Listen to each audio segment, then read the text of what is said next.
Hello বন্ধুরা, Shweta village food cooking চ্যানেলে আপনাদের সবাইকে স্বাগত জানাচ্ছি। আশা করছি আপনারা সবাই খুব ভালো আছেন আর সুস্থ আছেন।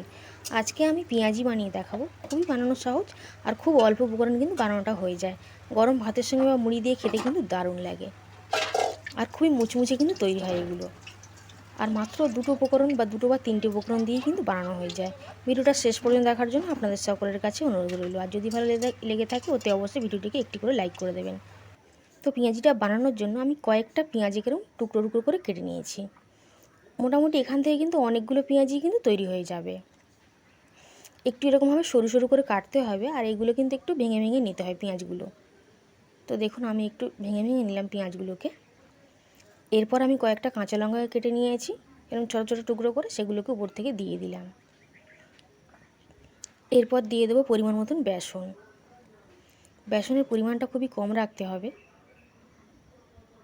বেসনটা দিয়ে দিয়েছি, দিয়ে দিচ্ছি লবণ স্বাদ মতো, দিয়ে দেব লঙ্কার গুঁড়ো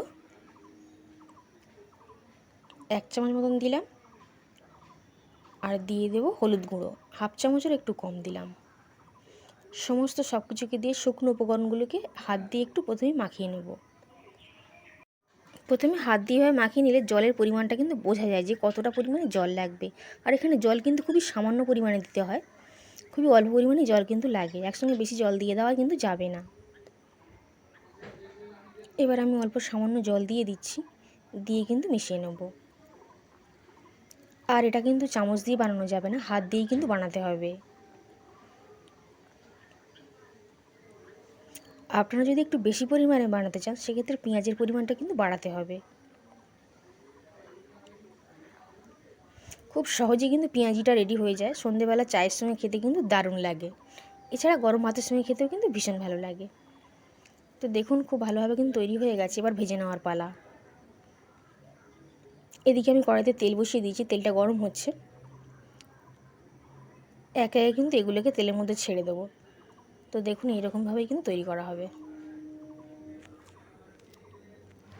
তেলটা খুব ভালো করে গরম করে নিচ্ছি। আর একটু বেশি পরিমাণে তেল দিলেই খুব ভালো হয়। একটু ছোট ছোট করে অংশ নিয়ে নেব, নিয়ে কিন্তু দিয়ে দেবো তেলের মধ্যে। এই সময় তেলের মধ্যে যখন ছাড়বেন একটু সাবধানে ছাড়বেন, যাতে হাত কোনোভাবে পুড়ে না যায়, মানে কড়ার গায়ে লেগে না যায়, সেভাবে কিন্তু একটু খেয়াল রাখতে হবে।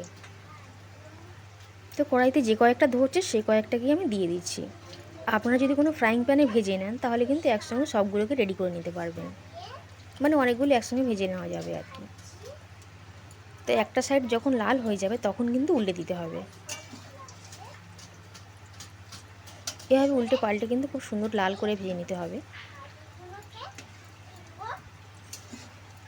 খুব সহজেই যদি কিছু চপ বানাতে ইচ্ছা করে তাহলে পেঁয়াজিটা বানিয়ে নেবেন, খেতে কিন্তু দারুণ ভালো লাগে আর বানানো কিন্তু একেবারেই সহজ।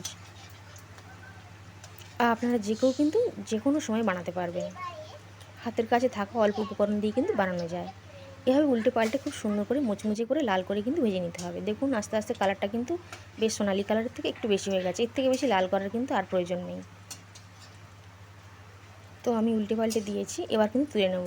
এর থেকে বেশি আর ভাজবার, কড়া করে ভাজবার কিন্তু আর দরকার নেই। এবার তেলটা ছাড়িয়ে কিন্তু তুলে নিতে হবে।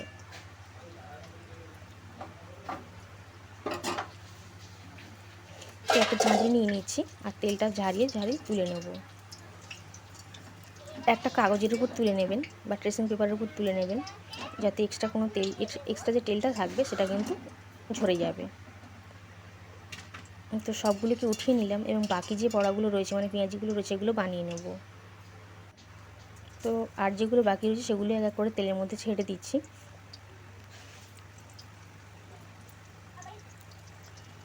যে কয়েকটা ধরবে সে কয়েকটাই কিন্তু দিয়ে দেবো।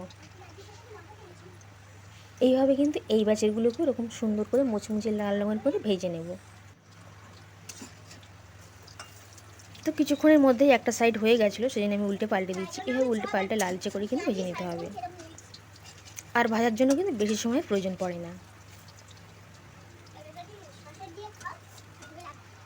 তো কিছুক্ষণের মধ্যেই দেখুন এগুলো রেডি হয়ে গেছে। তো তেলটা ঝারিয়ে আমি তুলে নিচ্ছি। সমস্ত সব পেঁয়াজিগুলোকে একত্রিত করে নিচ্ছি, নিয়ে তারপর আপনাদের সঙ্গে শেয়ার করছি, মানে আপনাদেরকে দেখাচ্ছি।